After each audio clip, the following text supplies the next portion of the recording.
یاره ګرمي والا چې روغله پاکول هم دروند شوی دلې په ګوډي کې سینجي هم نشته او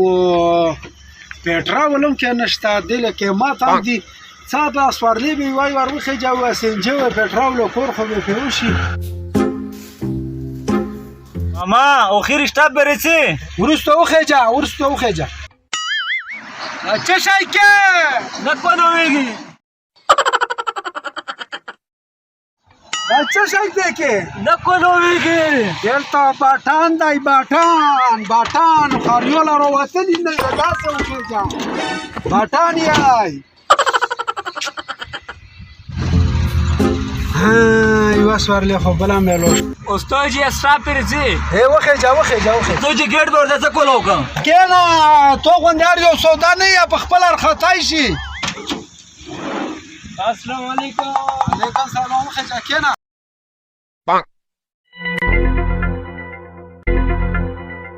بس تا چې غوټه هغه نسوارو سنجي کور وشي نورې مزدوري اسې سر خوړلی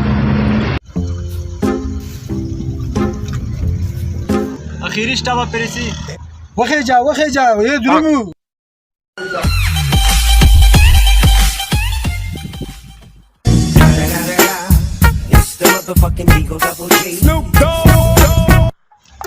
استاد جی اخیری شتاب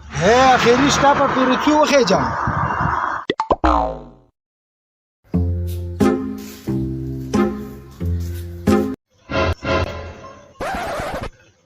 چې مونږ کله تیر نشي پاشي چا کې لګورا موته تو کلی څه پاتہ خکه ما کلی تر ورته تا خو پاتہ شته کنه مې کلی اړه خلی وانه یې موته څه پاتہ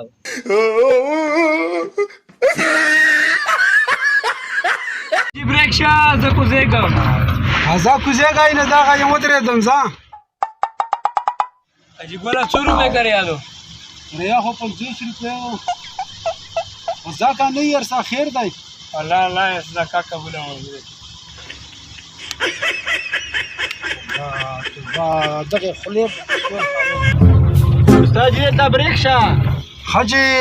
بس ودرېدم ځه کوزېګا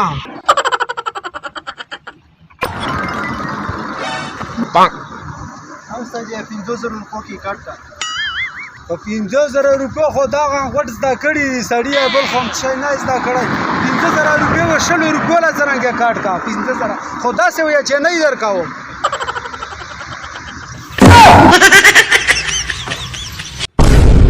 اخر استاد جی ورته مو کله ورسېدو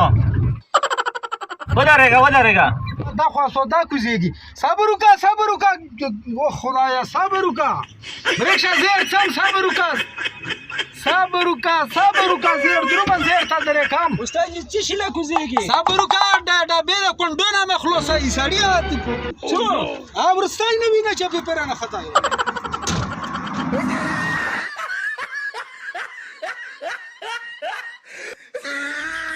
لوی نانجار کې تاسو رو کوزېګا باټان دی پکې اجي 100 روپے شوي 50 روپے شوي څه شای شو مړه مو سره خو 100 روپے نو بیا ګرځو چلا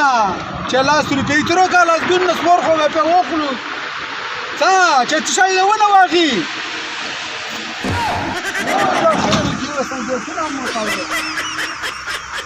ته چیرته کوزېږې زه په اخیری شتاب باندې کوزېګم ها بس ډېره خوانه رسوارلونه خو خلور شو خیر دی بس خیر دی لا یو بس یو ته یې څو به رسوو ښه